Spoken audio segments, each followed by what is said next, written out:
O kam turime nuosavą filmuką?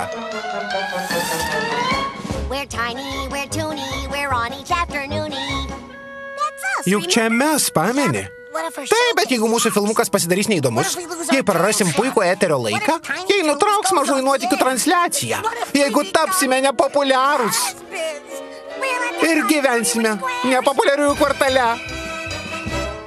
Straks ir Pupsiai nepopuliariųjų kvartalą. Nesijaudink, Straks, jau darbo neprarasim, pasitikėk savimi. Esi didžiulė žvaigždė. Kažkas minėjo didžiulę žvaigždę? Turbūt kalbėjote apie mane, Antiną Hudsoną. Nesivarginkit, kišt kojas į atranką kiškiai. Kai Warner Bros. Išvies man naujo filmuką Antinas Hudsonas, aklioji bus išmešta lik vakarykščiai žirniai. Kviešiu filmą peržiūrę, bet į privati, tik studijos darbuotojams, bet... Esat kviečiami palaukti laukia ir maldaut mane autografo?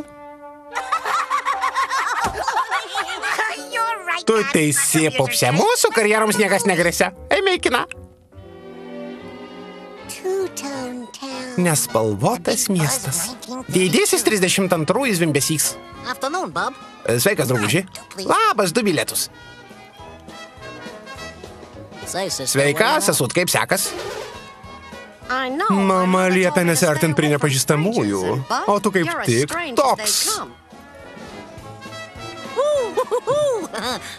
Na ir padykėlė.